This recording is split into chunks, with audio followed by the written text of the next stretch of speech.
Bismillahirrahmanirrahim. Assalamualaikum warahmatullahi wabarakatuh. Izin memperkenalkan diri, nama saya Sylvia Aprilia, NPM 19111001099. Di sini saya akan membahas tentang jurnal saya yang berjudul Pandangan Filsafat tentang Metodologi Pendidikan Islam. Yang pertama adalah hakikat metodologi pendidikan Islam.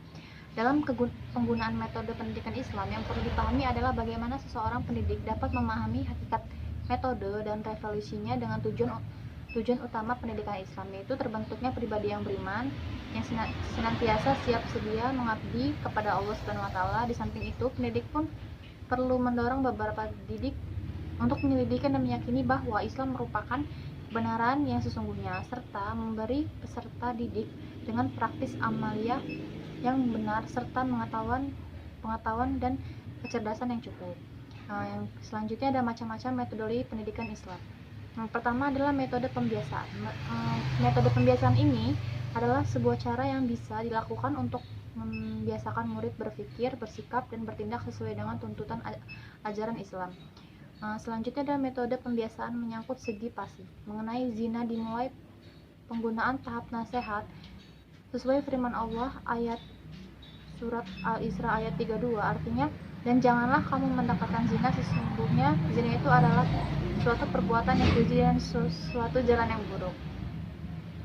Selanjutnya ada metode keteladanan. Metode keteladanan adalah suatu cara mendidik atau mengajar yang dilakukan sang pengajar dengan mencerminkan perilaku yang tepat diteladani atau dicontoh sang siswa. Yang keempat ada metode pemberian ganjaran. Ganjaran pada bahasa Arab diistilahkan menggunakan taswab yang berarti upah, balasan, dan pahala. Selanjutnya ada metode pemberian hukuman. Dalam bahasa Arab, hukuman diistilahkan metode ikab, yang ialah balasan. Hal itu terulang 20 kali dalam Al-Quran menggunakan ikab yang ialah balasan.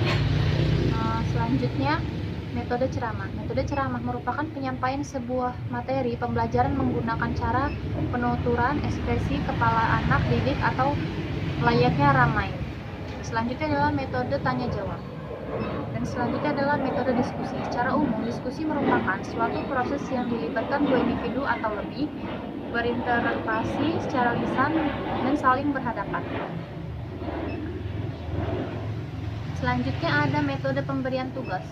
Metode hadiah tugas adalah cara menyampaikan bahan pengajaran di mana pengajar menaruh sejumlah tugas terhadap siswa muridnya buat memeriksa sesuatu. Selanjutnya ada tugas yang diberikan sanggup terbentuk memperbaikinya, memperdalam, mengecek, mencari berita, atau menghafal pelajaran, akhirnya menciptakan kesimpulan eksekusi. Dan yang terakhir ada metode eksperimen. Metode eksperimen adalah suatu metode mengajar yang melibatkan siswa buat melakukan percobaan pada mata pelajaran dalam Al-Quran. Tidak digambarkan secara jelas metode ini.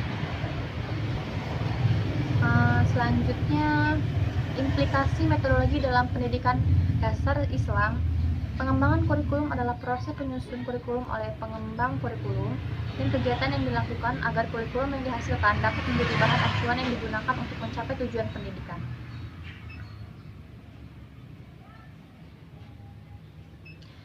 Yang selanjutnya ada efektivitas implementasi metodologi dalam pembelajaran Islam. Kesimpulannya, dalam penggunaan metode pendidikan Islam